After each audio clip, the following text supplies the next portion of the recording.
Good morning, Admiral. The words landed in the middle of my wedding reception like a stone dropped into still water. Conversation stopped. Forks hovered mid-air. Chairs scraped as people turned.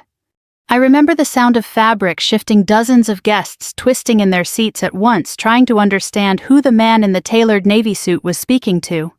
He was standing straight, shoulders squared, eyes fixed on me. And then he saluted. For a moment no one moved, not even me. Across the room I saw Harold, my soon-to-be father-in-law, go pale. His confident smile collapsed, his jaw loosening as if someone had cut the strings holding it in place. But that moment didn't begin there. It began long before the wedding, long before Harold's words cut through me in front of everyone I had come to call family. It began with a choice I made years ago to live quietly. I've never been the kind of woman who needed attention. After I retired, I moved to a small coastal town in Virginia just outside Norfolk. It was the kind of place where mornings started with the sound of gulls and ended with neighbors waving from their porches. Nothing fancy, just steady, familiar, and honest. I liked it that way. My house was modest, white siding, a narrow front porch, and a garden I tended myself. I grew tomatoes in the summer-trimmed hedges in the fall, and kept a small American flag by the door, not out of habit but out of respect. Most people in town knew me simply as Evelyn. Not ma'am, not commander, not admiral. Just Evelyn. And that was exactly how I wanted it. I met Richard at a community fundraiser. It was one of those local events where everyone brings a dish and someone inevitably burns the casserole. I had made lemon bars. He had brought store-bought cookies and apologized for them before anyone even tasted one. He was kind in a way that felt rare these days. Not loud, not showy, just present. We talked for nearly an hour that night. About books, about the ocean, about how strange it felt to start over later in life. He told me he'd been widowed for 5 years. I told him I understood loss. Neither of us asked too many questions. That was the beginning. Richard never pressed me about my past. He knew I had worked in government, and that seemed to satisfy him. Maybe it was his generation he understood that some things didn't need to be said out loud. Or maybe he trusted me enough not to ask. Either way, I was grateful. Because the truth was, I didn't want to be known for what I had been. I wanted to be known for who I was. Richard's family, on the other hand, was different. They were respectable people, established, the kind who took pride in their name and made sure others knew it. His father, Harold, had spent decades working in federal contracting. He carried himself like a man who had earned every ounce of his success and expected acknowledgement for it. The first time I met him, he shook my hand firmly and looked me up and down in a way that felt more like an evaluation than a greeting. So he said, "Richard tells me you've had a quiet career." I smiled politely. "I suppose you could say that." He nodded, but there was something behind his eyes. Curiosity maybe, or doubt. I had seen that look before. Over the next few months, as Richard and I grew closer, Harold's tone didn't change. He wasn't openly rude, not at first. But there were comments. Small ones, careful ones. The kind that could be brushed off if you didn't want to make a scene. I imagine retirement must be easier when expectations weren't too high to begin with. You've done well for yourself, considering. Richard's always had a generous heart. I learned to let them pass. At my age, you learn which battles are worth fighting, and which ones aren't. Richard didn't see it. Or maybe he saw pieces of it but didn't understand the full picture. He loved his father, respected him. And Harold wasn't used to being challenged. So I chose peace. When Richard proposed, it was simple. We were sitting on my porch watching the sun settle into the water. He reached into his pocket, pulled out a small box, and said, "I don't want to spend whatever time I have left without you." There was no grand speech. No audience. Just honesty. I said yes. Planning the wedding brought the families together more often. That's when the tension became harder to ignore. Harold began asking more direct questions. "What exactly did you do in government? Was it administrative work policy? And your pension, is it sufficient?" I answered carefully, always respectfully. "I worked in operations. It was a long career. I'm comfortable." But it wasn't enough for him. He wanted specifics. He wanted something he could measure. Something he could place on his internal scale of worth. One afternoon during a planning lunch, he leaned back in his chair and said, You know, Evelyn, a marriage isn't just about companionship. It's about standing, about reputation. I met his gaze calmly. I agree. He nodded satisfied for a moment, then added, I just want to be sure my son isn't settling. The table went quiet. Richard shifted in his seat. Dad. But I placed my hand gently over Richard's. It's all right, I said softly. And it was. Not because his words didn't matter, but because I had spent a lifetime learning that people often reveal more about themselves than they intend. Still, I could feel it building. The unspoken judgment. The assumptions. The quiet dismissal. And I knew sooner or later it would surface. Not in private, but where it would matter most. Looking back now, I realize I had a choice. I could have told them everything. Laid it all out. My career, my rank, my history. I could have ended the questions before they even began. But that wouldn't have changed who they were. And it wouldn't have shown me who they truly were either. So I stayed silent. And I waited. Because respect that depends on titles isn't respect at all. And on the day of my wedding, I would finally see just how far that truth would go. By the week of the wedding, I had learned something I think most people discover eventually. If they live long enough, not every family greets change with warmth, even when they call it happiness. Richard and I were getting married on a Saturday in late May in a small Episcopal church near the waterfront. Nothing extravagant. Fresh flowers, a reception at the local yacht club, and a guest list mostly made up of family old friends and people from the community who had known one or both of us for years. It was the sort of wedding people our age appreciate, elegant, without fuss, warm, without spectacle.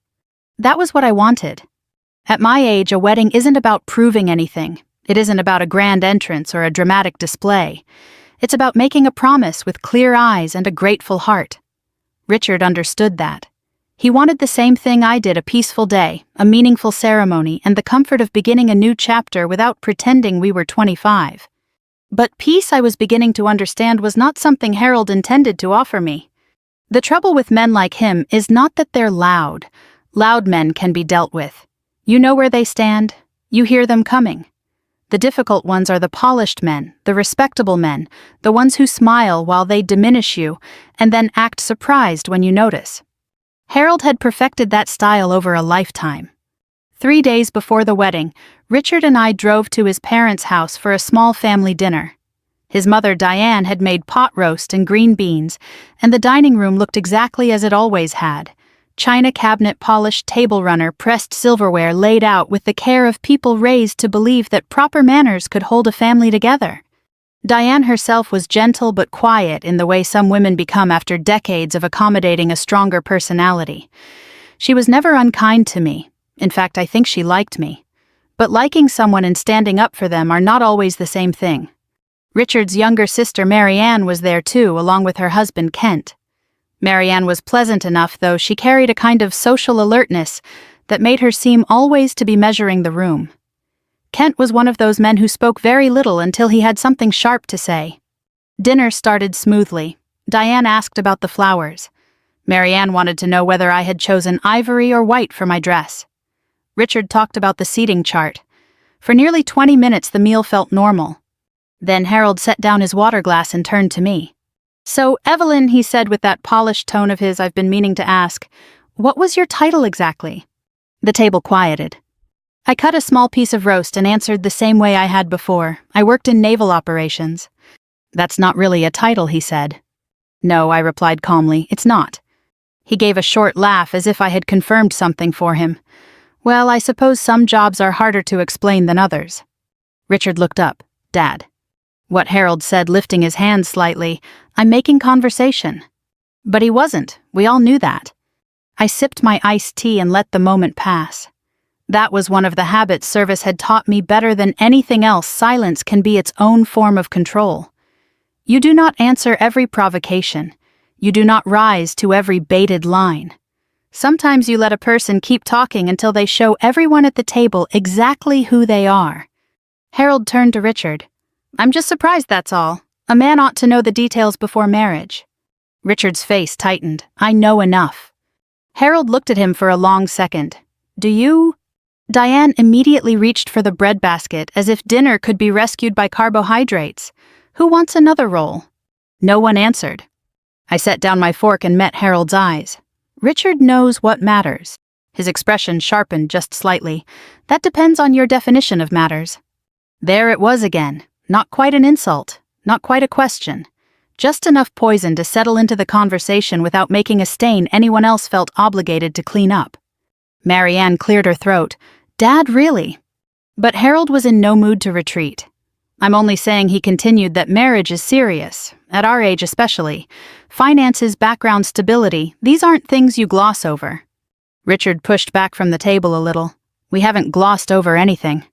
Harold gave a thin smile. You say that now? I could feel the heat of everyone's discomfort spreading through the room, but inside myself I stayed cool.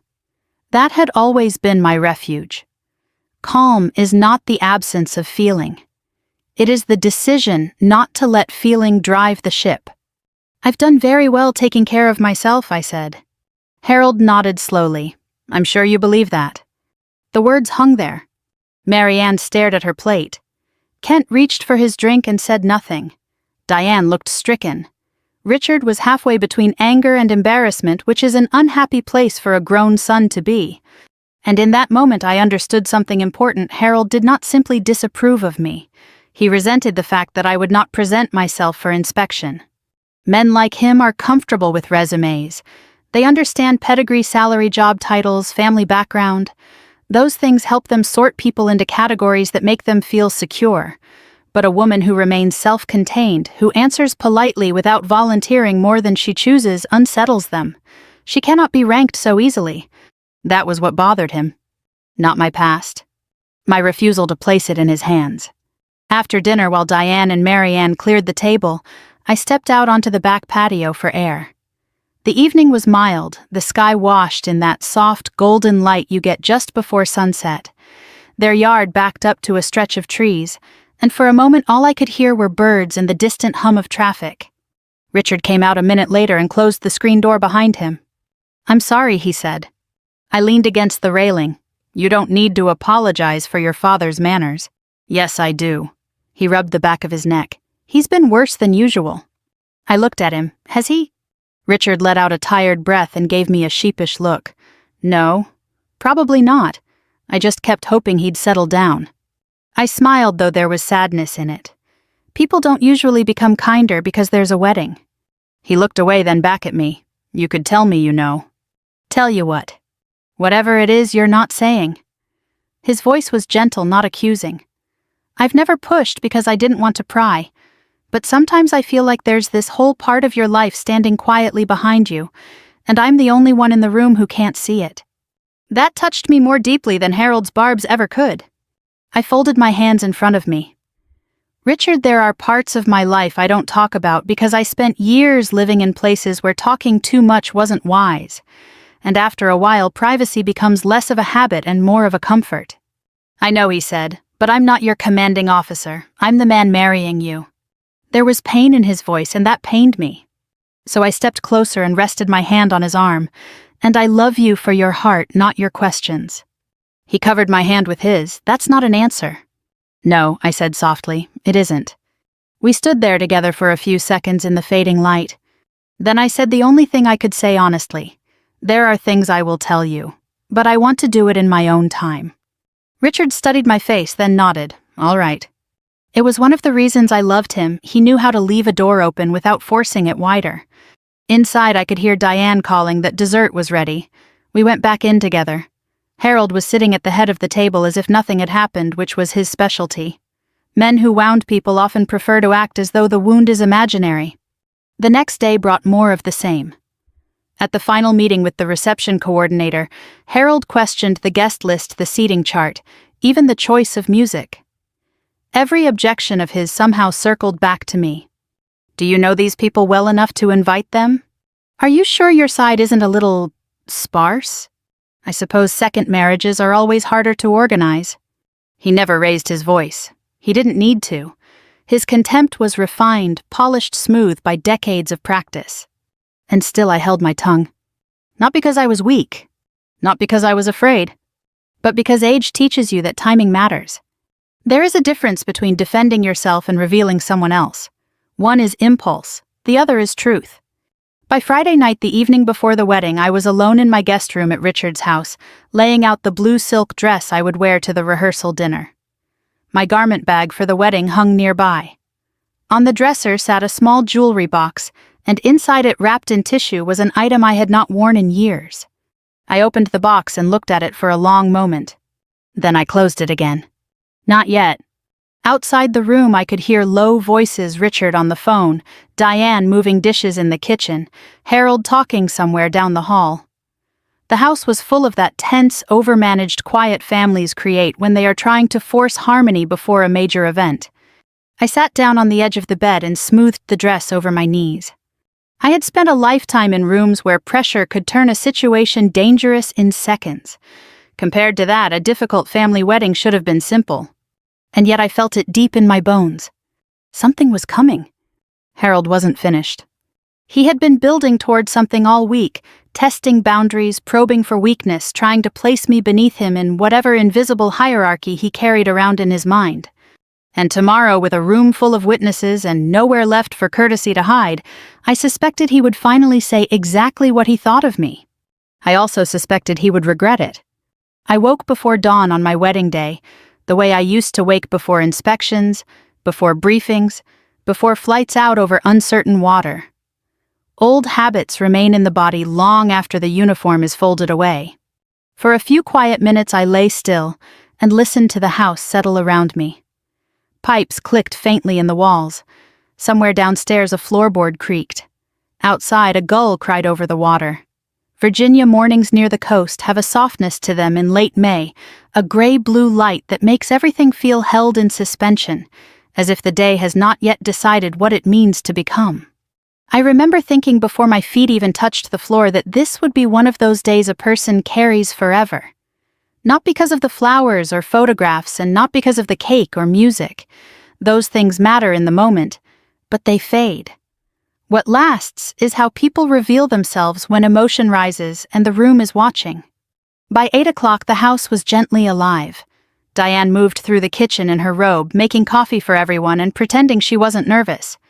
Marianne arrived with garment bags, hairpins, and a voice an octave too bright. Richard had left early for the church with Kent, and I was grateful for that. I needed the morning to gather myself. My dress was simple and elegant ivory silk with long sleeves and a modest neckline.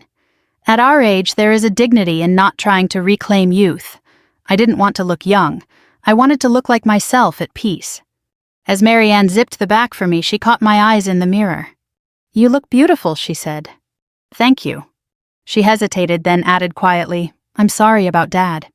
I turned slightly. "That's kind of you." Her face tightened. "He gets fixed on things." "Yes," I said, "I've noticed." She gave a small, embarrassed laugh.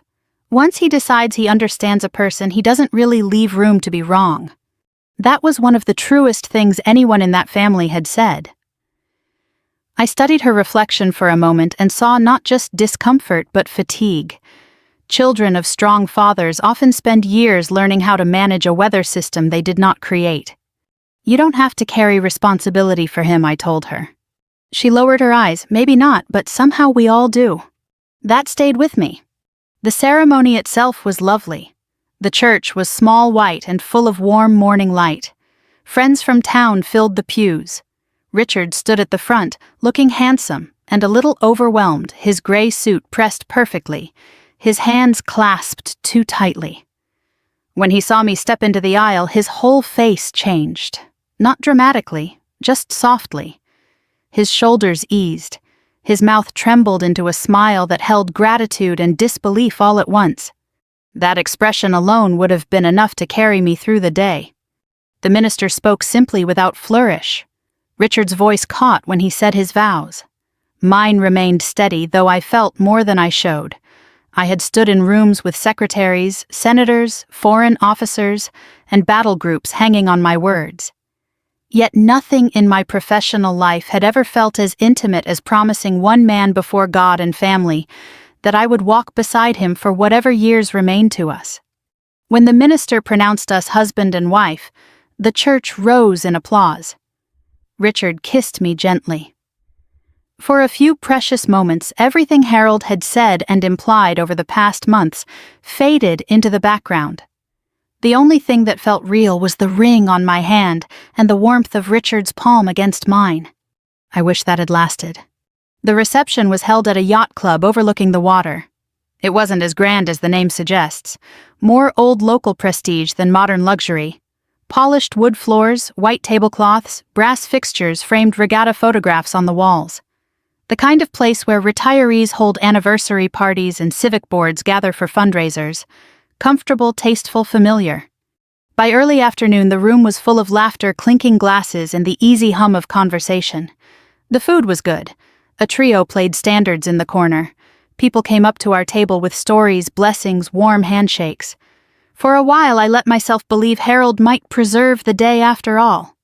He moved through the room with his usual confidence, greeting old contacts, shaking hands, patting backs.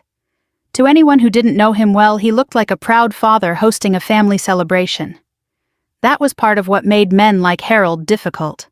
They often save their sharpest edges for private moments, or for moments when social pressure protects them. I noticed he'd had more than one drink, though not enough to slur, just enough to loosen whatever restraint he usually wore. When it came time for speeches, Richard stood first. He thanked everyone for coming, thanked Diane for helping with the arrangements, thanked Marianne for stepping in wherever needed. Then he turned to me. His words were brief and heartfelt. He said that meeting me had made the second half of his life feel unexpectedly full. He said I brought steadiness to his days and joy to his home. He said love at our age wasn't smaller than young love, it was deeper because it arrived carrying memory loss and choice. There wasn't a dry eye at our table. I squeezed his hand when he sat down. Then Harold rose. He lifted his glass and smiled, waiting for the room to settle. His posture was relaxed, practiced. He had likely imagined himself at the center of this moment for weeks. Well, he began, "This is certainly a memorable day." There were a few polite chuckles. "I've watched my son walk through some hard years," he continued. "Losing a wife changes a man. It leaves him vulnerable in ways he may not even recognize." I felt Richard shift beside me. Harold went on. "So when a new person comes along later in life, naturally a father asks questions." The smile on his face remained, but his eyes had sharpened. A few guests looked between us, sensing some current under the words. And I'll admit he said I had my concerns. Richard set down his fork. "Dad." Harold waved a hand lightly, still smiling. No, hear me out. I'm speaking honestly. That's what families should do." A murmur passed through the room. Diane stared at the tablecloth. Harold turned slightly enough to include me without fully facing me. "You see, Evelyn has always been something of a mystery to us." I sat very still. "She's private," he said. "Very private," which in itself is fine. But when a woman enters a family and keeps so much hidden, people naturally wonder what exactly is being hidden. The room had gone almost silent now. Somewhere near the back, a glass was set down too hard. Richard stood halfway. "That's enough." But Harold continued, his voice a little stronger now, a little less polished. "My son is a decent man. A trusting man.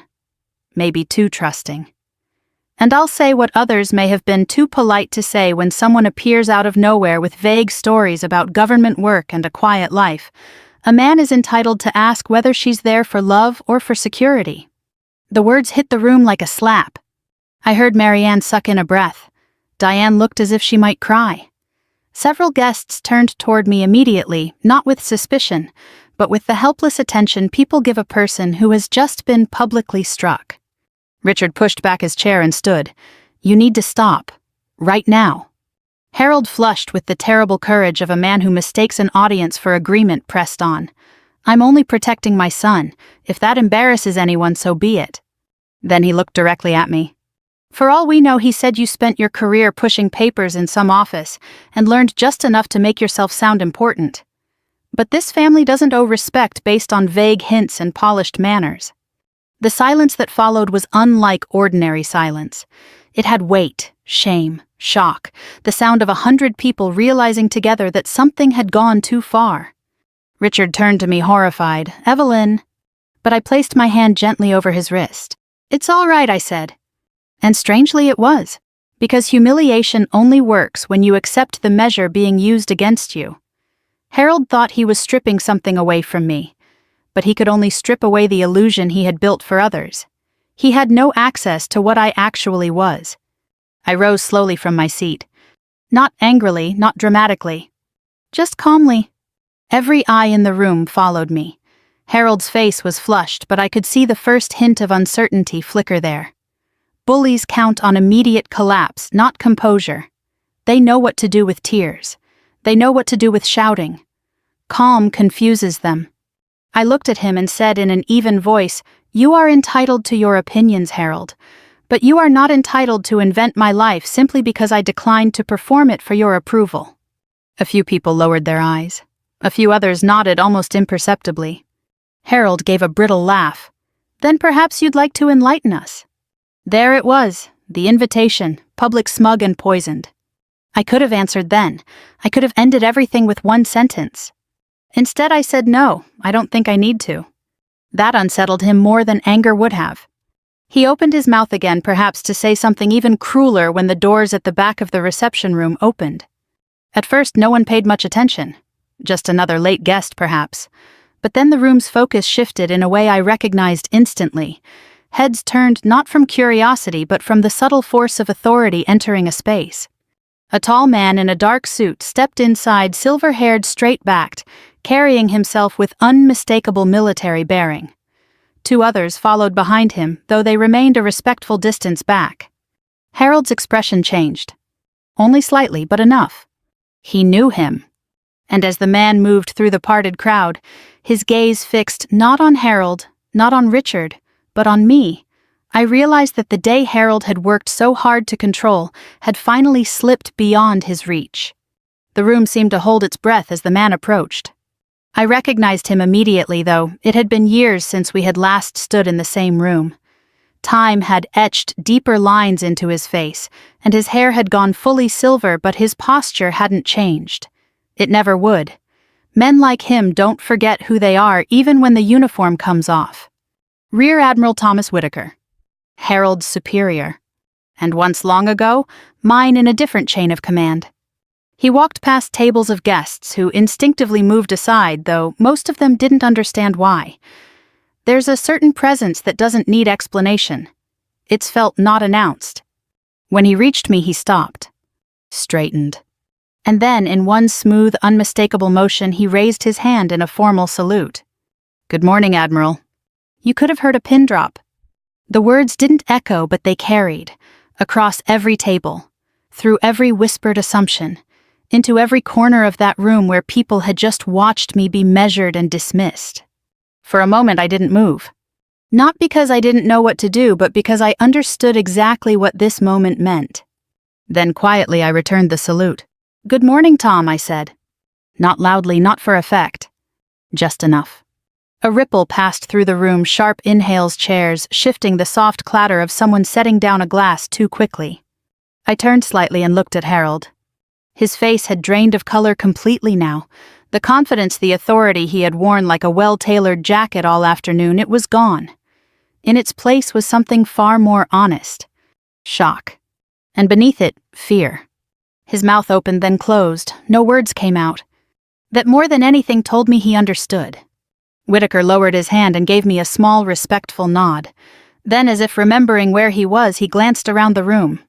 "I apologize for arriving unannounced," he said, addressing no one in particular. "I was informed of the event late, but I felt it would be appropriate to attend." His eyes flickered briefly toward Harold. There was no hostility there. Just clarity. Harold swallowed hard. "Admiral, I didn't realize." Whitaker's expression didn't change. "No," he said calmly. "You didn't." That was all. No reprimand, no raised voice. But it landed heavier than anything Harold had said all day. I could feel every eye on me now. Not curious anymore. Not skeptical. Something else. Recognition, perhaps?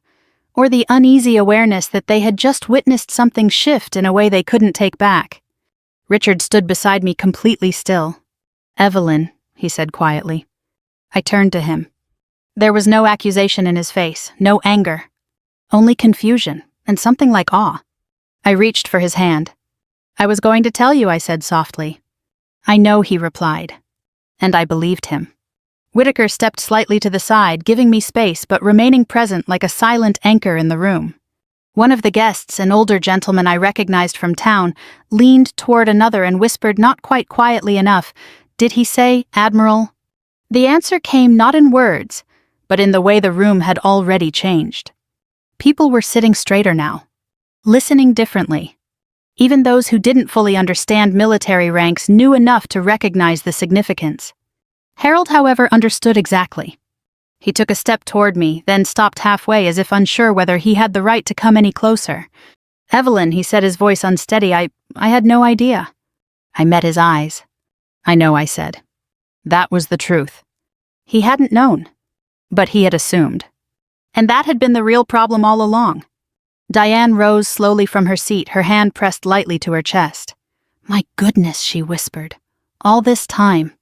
Marianne looked between me and Whitaker, her expression somewhere between disbelief and realization. Kent for once had nothing to say at all. Harold tried again. "If I'd known—" I stopped him gently but firmly. "If you'd known I said, you would have treated me differently." He hesitated. "Yes," he admitted. "And that I said is exactly why I didn't tell you." The room absorbed that. Not just Harold. Everyone. Because what I had said wasn't complicated. But it was undeniable. Whitaker folded his hands behind his back, his posture relaxed but precise. "Admiral Carter," he said, turning slightly toward the room, served with distinction for over 3 decades. She commanded operations most people in this room will never hear about, and made decisions that affected thousands of lives. I felt a flicker of discomfort at that. I had never been one for public praise. "Tom," I said quietly. He inclined his head, just stating facts. Then he added more gently, "Facts that should have been recognized long before today." Harold flinched. I took a slow breath. This was the moment I realized not the salute, not the revelation, but what came after. This was where things could turn into something bitter. Or something better. I looked around the room. At the guests who had watched in silence.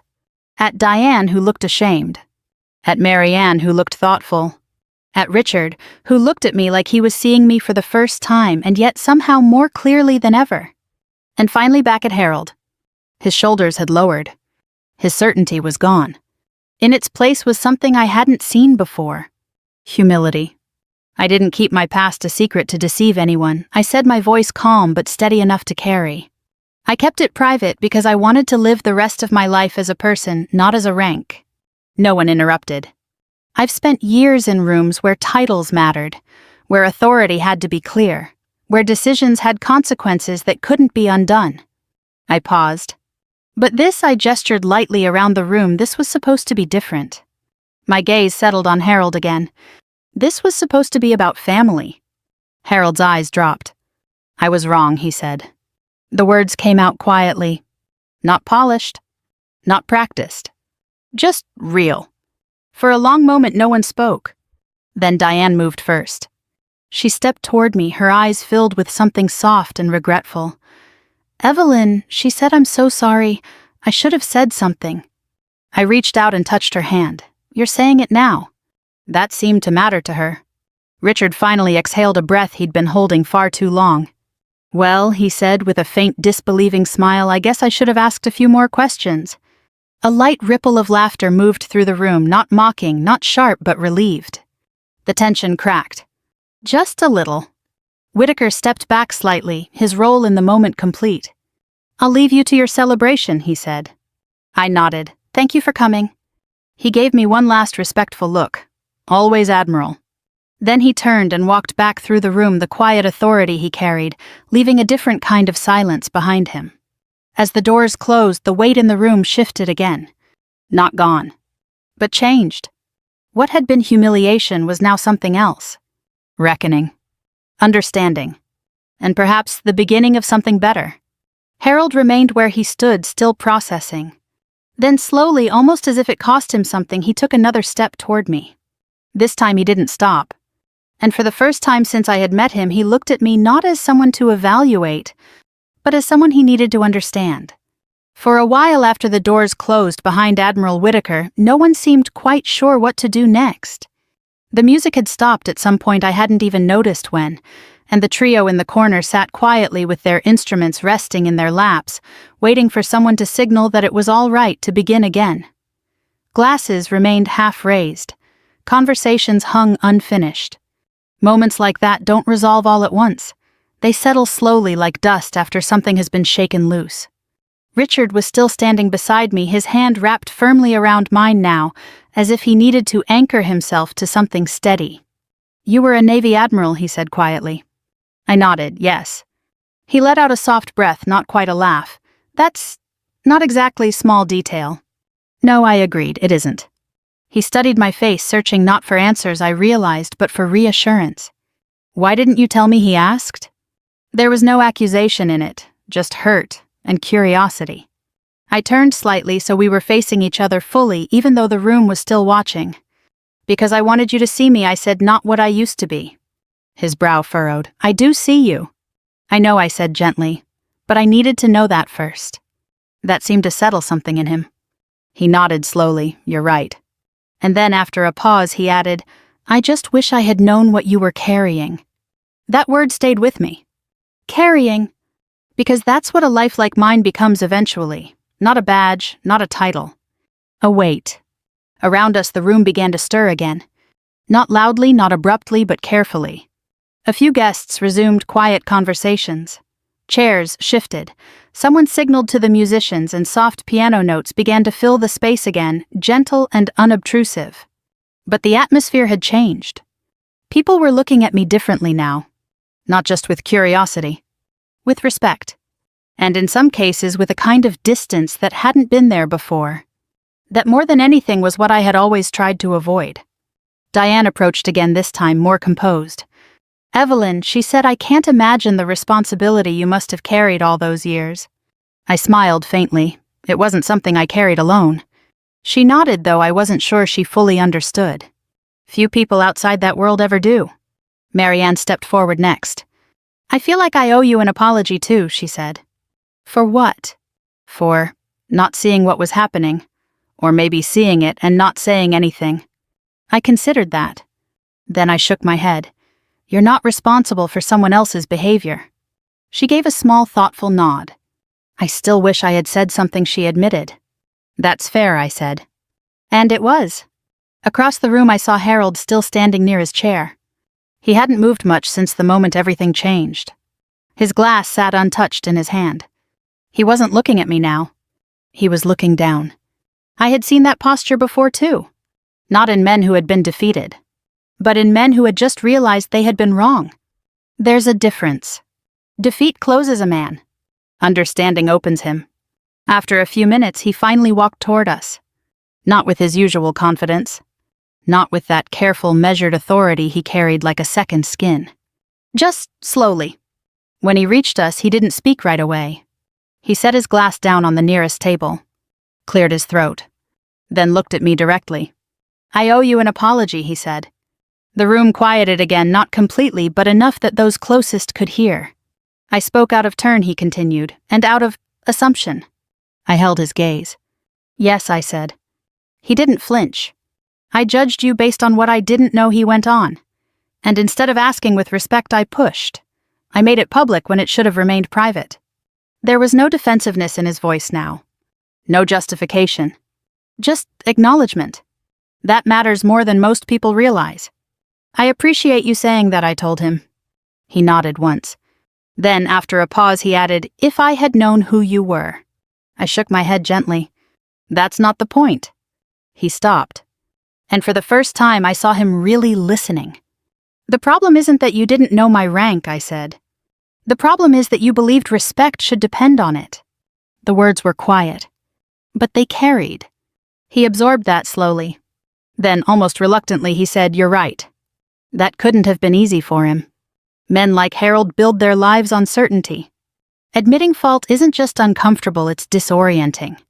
I spent my entire career in a system where rank mattered, I continued. It had to. People needed to know who was responsible, who made decisions, who answered for outcomes. He nodded slightly. "But outside of that system," I said, "rank is just a word. It doesn't define who a person is." I let that sit for a moment. "Character does." Harold looked down again. Then back up. And I misjudged yours, he said. Yes, I replied. There was no need to soften it. Truth doesn't require decoration. He exhaled slowly. I won't pretend I can undo what I said, he admitted, but I would like the chance to do better. That more than the apology itself told me something had shifted. Because doing better requires more than regret. It requires change.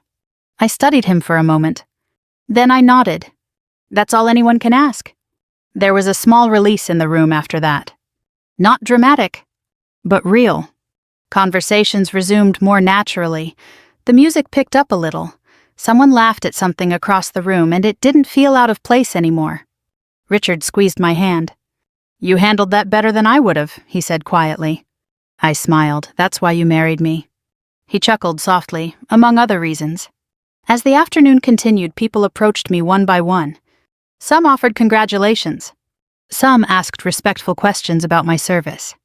Others simply shook my hand and said nothing at all.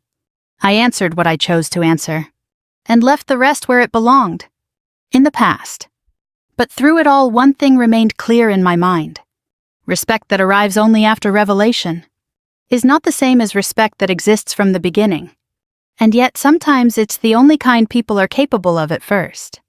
What matters is whether they learn to offer it without conditions. As I looked around the room at Richard, at Diane, at Marianne, and even at Harold, now speaking more quietly than I had ever seen him, I realized something I hadn't expected. This day hadn't just revealed who I was.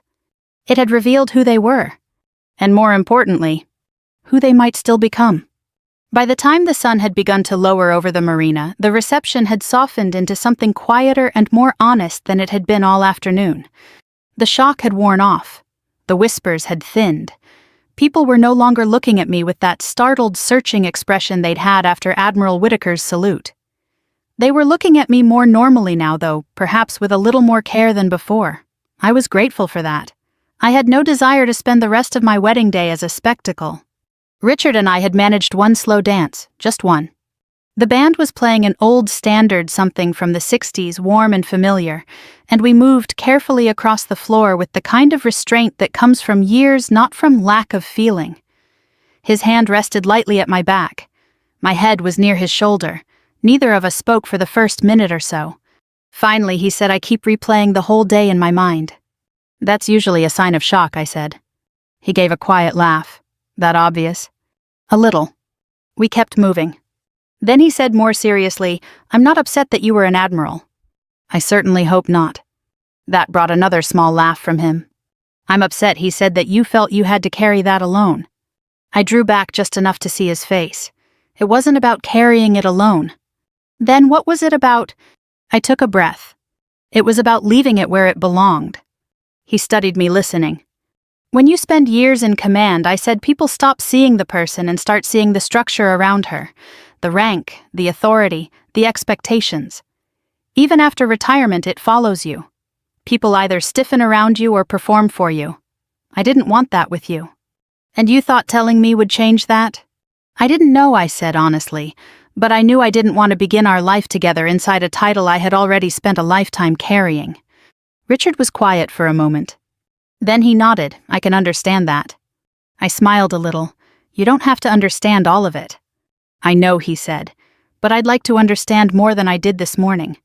That touched me. So I rested my head against his shoulder again and let the music carry us the rest of the way through the song. When it ended, he kissed my temple and said, whatever you tell me from here on out, tell me because you want to, not because anyone forced the moment. That was Richard all over. A decent man in an indecent moment, still trying to make room for grace. A little later, after coffee had been served and the cake had been cut, I stepped outside to the club's back terrace for air. The evening was cool and clear. The water beyond the railing had turned a deep blue-gray, and boat masts rocked gently in the slips below. From inside came the softened sound of conversation and silverware blurred now by glass and distance. I stood there for a minute by myself, one hand resting on the railing, letting the quiet settle my nerves. I thought I might find you out here. I turned. Harold stood in the open doorway. For once he did not look like a man entering a room he expected to control. He looked older than he had that morning, not frail, just stripped of some invisible armor. I didn't speak, I simply waited. He came a few steps closer, then stopped at what felt like a respectful distance. "I won't keep you long," he said. "That would be appreciated." He nodded, accepting that. For a moment he looked out at the water instead of at me. "I've spent most of my life believing I could read people quickly," he said. "It served me well in business." Or so I told myself. I folded my hands loosely in front of me, and today, he gave a humorless little smile. Today I found out there's a difference between reading people and sorting them. That was better than I expected from him. He turned to me, then his expression plain, unguarded. "I was cruel to you." "Yes," I said. "I embarrassed my son." "Yes." "I embarrassed myself." I let that sit for a beat. Also, yes. For the first time all day, something almost like humility passed between us without resistance. It didn't fix anything, but it cleared the air. He slipped one hand into his pocket and exhaled slowly. "I've been trying to understand why I reacted to you the way I did." "Have you?" "I think so." He looked down briefly, then back at me. "You made me feel irrelevant." That surprised me, not because it was impossible, but because he admitted it. I said nothing, and he went on. "Richard listens to you in a way he stopped listening to me years ago, not out of disrespect, just because he trusts you. And the less you explained yourself, the more I felt shut out. I told myself I was protecting him, but the truth is, I didn't like not being the one with authority. There it was. Not class anxiety, not suspicion, not even disapproval at the core of it. Fear. The ordinary fear of a man aging out of the role he had built his identity around. I had seen versions of that fear before in officers facing retirement and politicians, after elections in men who mistake usefulness for control, and then don't know who they are without it. "It's a hard thing," I said quietly, "to realize the people you love no longer need your permission to build their lives." He nodded, harder than I expected. The honesty in that softened me more than the apology itself had. Harold looked toward the water again. "My father was the same sort of man," he said. "Maybe harder. In his house, respect meant obedience. You didn't question him. You didn't withhold information. You certainly didn't let him feel small. And now I asked..." He gave a tired smile. "Now I suppose I handed that legacy right down the line without thinking about it." I leaned back lightly against the railing. "That's how it usually happens." He looked at me, then genuinely curious. "Why didn't you destroy me in there?" It was such a blunt question that I almost smiled. "I'm sorry." "You could have," he said. "The moment Whitaker saluted you, you could have humiliated me in front of everyone, given a speech, told them exactly who I was, exactly what I'd done. I think they already saw." He winced because he knew it was true. "But that's not an answer," he said. "No," I replied, "it isn't." I looked past him for a moment through the window where I could see Richard inside speaking quietly with Diane. Then I looked back at Harold. "Revenge is satisfying for about 5 minutes," I said. "After that, you still have to live with yourself." He frowned slightly, listening. "I learned a long time ago that correction and humiliation are not the same thing. One teaches, the other only spreads damage." The wind shifted lightly across the terrace. Somewhere below us, halyards tapped softly against a mast. Harold's eyes lowered. "I don't know if I've done much teaching in my life." "Not today," I said. A corner of his mouth twitched despite himself. "Fair enough." We stood there in silence for a moment. Then he said more quietly, "I was wrong about you. But worse than that, I was wrong in front of people I love. My wife, my daughter, my son." He swallowed. "I don't want that to be the last lesson they take from me." That mattered. Because by then I understood what this conversation really was. Not an attempt to erase his shame, not even a plea for forgiveness. It was the first time perhaps in years that Harold was speaking without performing. "You can't undo today," I said, "but you can decide what kind of man you'll be tomorrow." He nodded once firmly. Then after a pause he said, "I'd like the chance to earn your trust. Not because of your rank, because of what you showed me today." That was the closest thing to wisdom I had heard from him. I considered him carefully. Trust at my age is not handed out because someone asks politely, but neither is it withheld forever if change is real. "You can start," I said, "by speaking to Richard honestly, not as a father giving instruction, as a man admitting fault." "I can do that." And to Diane, I added, she's been smoothing over your sharp edges for years. His face shifted. A little shame, a little recognition. Yes, he said, you're right. I usually am. That actually drew a short laugh out of him. Not much, but enough to sound human. He straightened then, not stiffly, but with intention. For what it's worth, Evelyn, your restraint today said more about your character than any title ever could. I met his eyes. That, I said, is the first truly respectful thing you've said to me. He accepted that without protest. Then he gave me a small nod and stepped back toward the doorway. Before he went inside, he turned once more. I am glad my son married you. There was no polish in it. No strategy. Just truth. And because of that, I believed him. After he left, I remained on the terrace for another minute listening to the water and the muffled warmth of the reception behind me. I thought about the strange shape the day had taken, how humiliation had turned into revelation, and revelation into something quieter and harder to earn. Not victory. Not exactly. Something better. Perspective.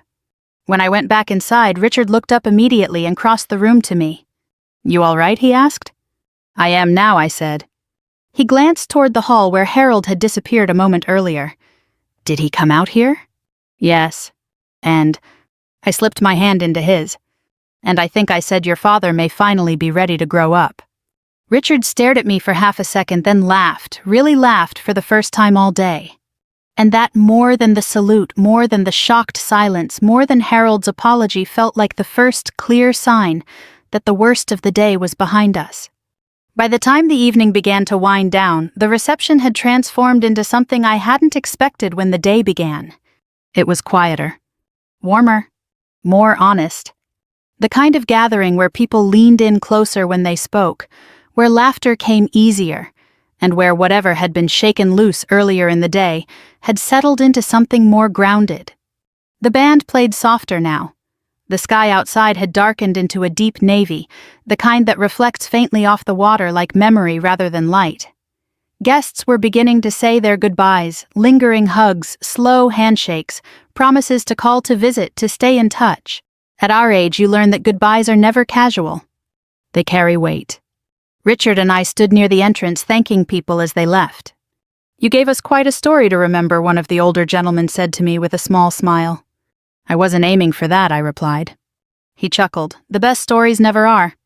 Another woman squeezed my hand gently. You handled yourself with such grace. Thank you, I said. But I knew grace had not been something I woke up with that morning. It had been built over years through discipline, restraint, and the understanding that not every battle deserves to be fought in the moment it appears. Sometimes the most powerful response is patience. Diane approached us once the last of the guests had drifted out. She looked tired but lighter than she had earlier. I don't think I've ever experienced a day quite like this, she said. I hope that's not a complaint, I replied gently. She smiled. No, I think it's a lesson. She turned to Richard, touching his arm briefly, then looked back at me. I've spent many years keeping peace in this family, she said. Sometimes that meant staying quiet when I shouldn't have. I listened. That changes today, she added. There was a quiet strength in her voice I hadn't heard before. And I believed her. A few minutes later, Harold joined us. Not at the head of the room. Not with an audience. Just beside us. He cleared his throat lightly. Most of the staff is beginning to clean up, he said. I've already spoken to the manager about the final arrangements. It was such an ordinary statement that for a moment I almost smiled. Because it wasn't about control. It was about contribution. A small shift, but a real one. Then he turned to Richard. I owe you something as well, he said. Richard looked at him carefully. You do? Harold nodded. I spoke today as if your judgment didn't matter, as if I still had the right to decide what was best for your life. Richard crossed his arms, not defensively but thoughtfully. I know you meant to protect me, he said. Yes, Harold replied, but protection isn't the same as respect. That was a good line. Not perfect, but honest. I should have trusted you, Harold continued, and I should have respected the woman you chose without requiring her to prove herself to me. Richard was quiet for a moment. Then he said that would have made today a lot easier. Harold gave a small, rueful nod. Yes, it would have. The three of us stood there together in a kind of stillness that felt New. Not tense. Not fragile. Just unfamiliar. Like a room that had been rearranged after many years and was still settling into its new shape. Finally, Harold looked at me. "I won't pretend I can undo what I did," he said. "But I meant what I said earlier. I would like the chance to do better." I held his gaze. "You'll have that chance," I said. He nodded, accepting that it was not forgiveness, but it was not rejection either. And sometimes that's where real change begins. Later that night, after everything had been cleared and the staff had gone, Richard and I returned to my house by the water. It was quiet again. The kind of quiet I had always loved. He loosened his tie and sat down at the kitchen table, exhaling deeply. "Well," he said, "that wasn't the wedding I expected." "No," I agreed, "it wasn't." He looked at me, a small smile forming. "But I think it might have been the one we needed." I leaned against the counter, considering that. "Yes," I said, "I think you're right." He rested his arms on the table. "So," he said, "are there any other surprises I should know about?" I smiled. "No more ranks," I said. "That's a relief," he replied. Then more gently, "But I'd still like to hear about your life, when you're ready." I walked over and sat across from him. "I am ready," I said.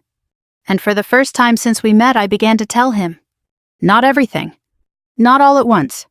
But enough. About the years of service. About the decisions. About the people I had led and the ones I had lost. He listened without interruption. Without judgment. Without trying to place it into some category he could control. Just listening. And that more than anything told me I had made the right choice. As the night deepened and the conversation slowed, I stepped out onto my porch one last time. The water was dark and still now. The air carried that familiar coastal chill. I rested my hands on the railing and thought about everything that had happened. The insult. The silence. The salute. The apology. The shift. It would be easy to call it justice. Easy to frame it as a moment where truth prevailed and pride was humbled. But life is rarely that simple. What mattered more wasn't that Harold had been proven wrong. It was that he had been given the chance to see it and choose something better. Because in the end, titles fade. Positions end. Even the strongest reputations soften with time. But character is what remains when everything else is stripped away. I turned back toward the house where Richard waited inside. A new chapter. Not perfect, but real. And if there's anything worth carrying forward from a day like that, it's this. Treat people with respect before you know their story. Not after. Because by the time you discover who they are, it may already be too late to show them who you are. If this story meant something to you, if it reminded you of a moment in your own life where patience mattered more than pride, or where understanding came later than it should have, then take a moment to reflect on it. Share it with someone who might need that reminder. And if you'd like to hear more stories like this, stories about life dignity and the quiet strength we carry, consider subscribing and staying with us. Because sometimes the most powerful lessons are the ones we don't see coming.